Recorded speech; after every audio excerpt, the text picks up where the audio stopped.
Pour leur 5e édition, les Net Journées se tiennent dans la ville thermale d'Enghien-les-Bains dans le Val d'Oise.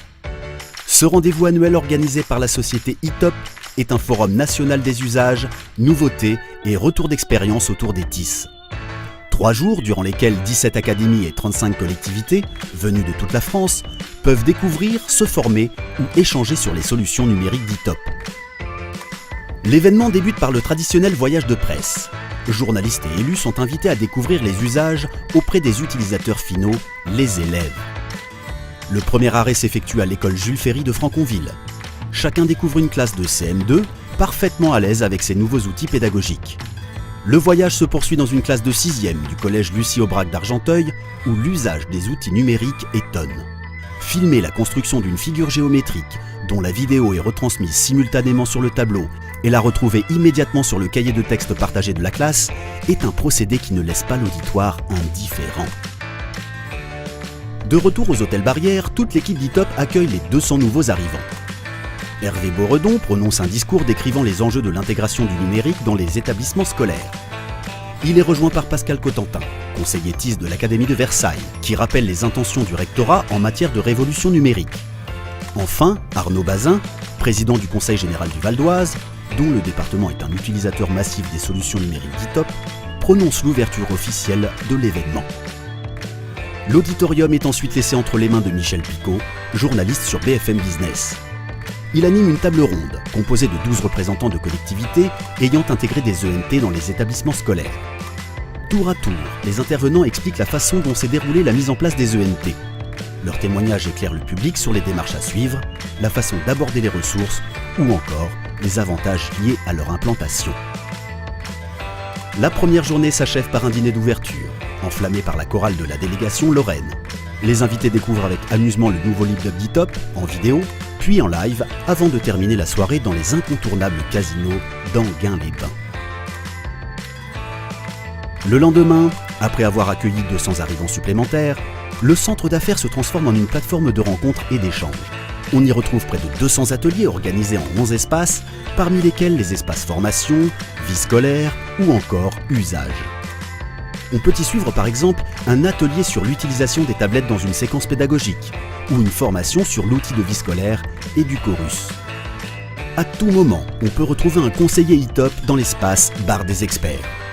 Il est dédié à tous ceux qui souhaitent une information pratique liée à l'utilisation de l'ENT. Et pour découvrir l'école du futur, il suffit de plonger au cœur de la Simply Digital School, atelier réservé aux outils numériques de demain. On y découvre le rôle central de l'ENT et les interactions qu'il existe entre une tablette, un grand écran tactile ou encore un projecteur interactif. Les Net Journées sont également l'occasion pour tous les invités de rencontrer les partenaires d'ITOP. Ainsi, chacun a pu découvrir Windows 8 de Microsoft ou encore la toute nouvelle gamme de produits interactifs d'Instruction, Panasonic, Epson, Texas Instruments ou Hitachi.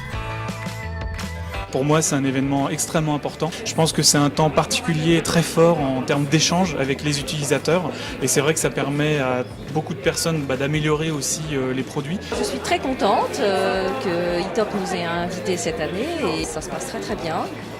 Et j'espère renouveler l'expérience les années à venir. En tout cas, je prends déjà rendez-vous pour l'année prochaine. La journée s'achève par un dîner de gala, célébrant les 10 ans d'ITOP. En vidéo, les invités découvrent l'histoire de la société. La soirée est ponctuée par un feu d'artifice, lancé dans le cadre magnifique du lac d'Enghien-les-Bains. Les Net Journées s'achèvent jeudi 21 mars par différents comités de roadmap permettant d'échanger pour définir les évolutions des solutions ENT.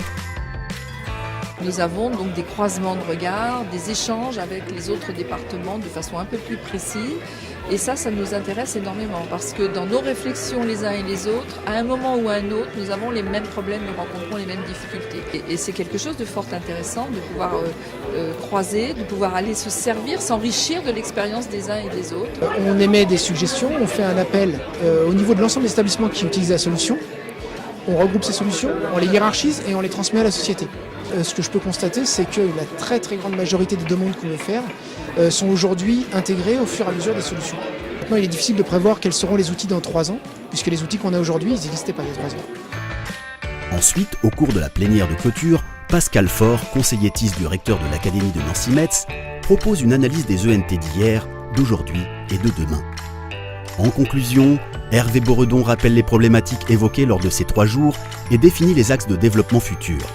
L'objectif, contribuer activement aux ambitions numériques voulues par le gouvernement français. Tous les Itopiens vous donnent rendez-vous l'année prochaine.